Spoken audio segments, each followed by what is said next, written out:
My next game again's in that 2004 season, but it's the last game of the season. We've got Newcastle at home. I remember it really well. It was a great crowd there. Liverpool don't play till the Sunday, and I think they're away at Arsenal on the Sunday, I think, if I remember right. We need to win, and Liverpool need to lose. So anyway, we go about our business and we win the game against Newcastle. I don't think it would be in my top 10 of games if it wasn't for the importance and what it meant to that group of players. You know, that group that season had done unbelievable, and we beat Newcastle. I remember us walking around the pitch getting applauded by the supporters who'd appreciated everything the players had done that year. But we had to wait to the Sunday to see if we'd qualify for the Champions League because of the Liverpool and Arsenal game.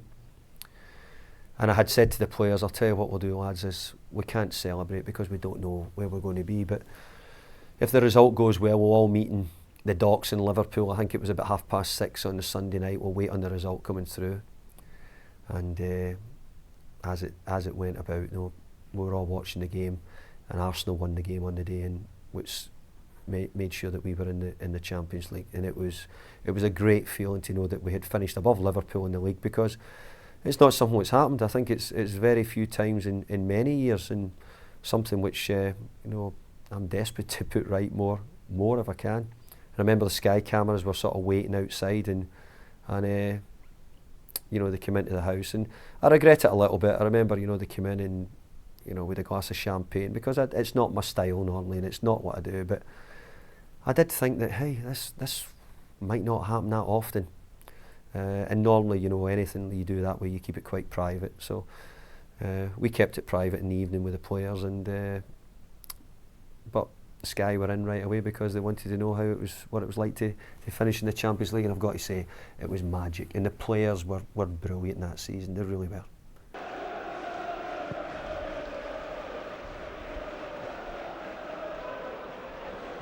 Ben, now can Cahill snap on this? Well, he was clipped. And just as something was promisingly building there for Everton, Cahill had his legs taken away from him.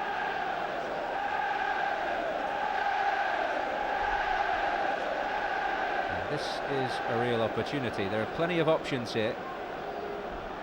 Carsley can hit them, Kilban can hit them, Arteta scored his first goal for the Blues here against Crystal Palace from a free kick.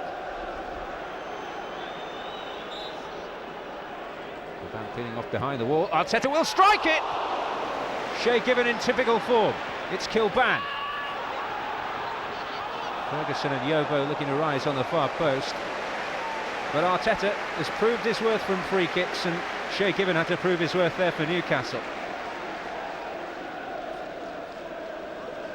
Curling in towards him, but that was a very fine save indeed. Everton unable to profit from the follow-up. Here in Newcastle though, this might break kindly. It's Ambrose. Well, he's been in such a rich vein of form lately, Darren Ambrose. You would have banked on him to put that one away.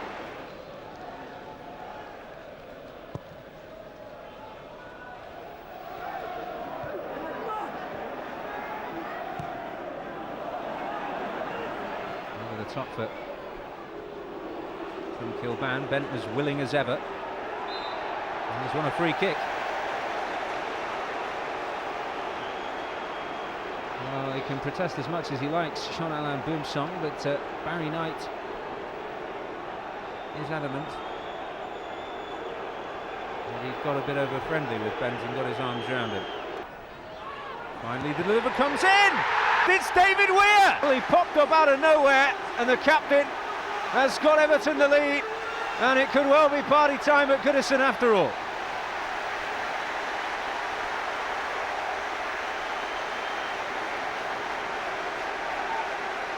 Well, no real reaction from David Moyes, who's seen a rather tepid first half, but enlivened by David Weir ghosting in out of nowhere.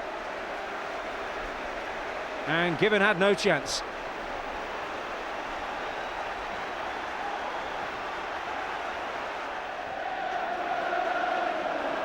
Arteta. Everton press home the advantage they've got now. Ferguson.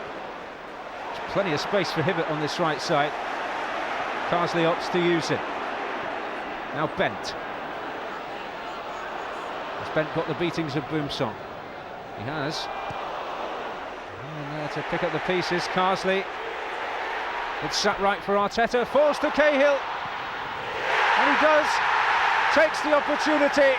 And Everton are closing in on 3 points and closing in on the Champions League.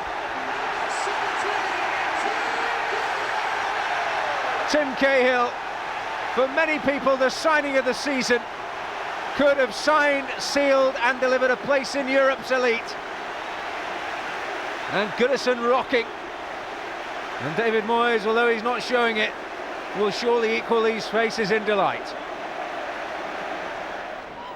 Watson, Kilban, 3 waiting for the cross. One of them is Beattie. Well, the first real chance of the afternoon he's had, and wasn't a million miles away. But you sense he really does need a goal. He scored against Sunderland here and away at Southampton. Well, Goodison is rocking. Martin comes, and Martin collects. Glance at the watch from Mary Knight. There it is. They're so close they can almost touch it. Everton right on the brink of making it into Europe's elite. It was just an amazing feeling. For us, it was like winning the league. It really was. Against all odds that we'd qualified for the Champions League, and when Arsenal did win that game, we all met later on in Liverpool. The gaffer got us all out, and we all had a few drinks to celebrate it, which was another sign of what we were like as a group. Yeah, we went all down the docks and we had a right good night, all the players. And I'd known that we had a league game against Arsenal actually. I think it was on the Tuesday after, probably the Wednesday. And I knew we might suffer a wee bit because of it, and we certainly did in the game after that. But if I qualify for the Champions League again, I think I'm taking them right back down the docks again.